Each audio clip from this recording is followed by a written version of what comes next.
Close to 60 million people are displaced worldwide as a result of violence, poverty, and natural disasters.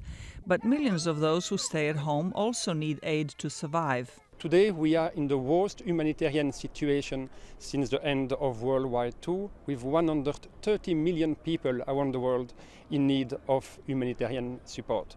The Secretary General decided that it was time to have all the actors, member states, private sector and NGOs together to see how we can deliver better for those 130 million people in need.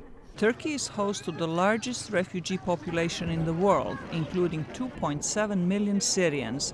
But there are large refugee camps in Kenya, Ethiopia, Jordan, India, and elsewhere. People in many parts of Africa and Asia are facing famine as a result of record drought. Pope Francis Sunday called on the faithful to pray for the summit's success. Let's accompany with prayer the participants at that meeting, that they fully commit themselves to the main humanitarian goal, to save the life of every human being without exception, especially the innocent and the defenseless. The leader of the Catholic Church last month visited migrants on the Greek island of Lesbos to draw attention to their plight.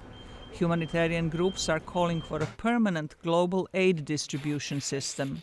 We cannot have this lurching response from crisis to crisis. We need a permanent distribution system which is based on global responsibility sharing.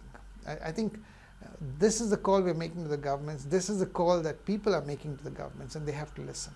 Amnesty International last week published results of a survey that shows most people worldwide are welcoming refugees, with China, Germany, and Britain topping the list.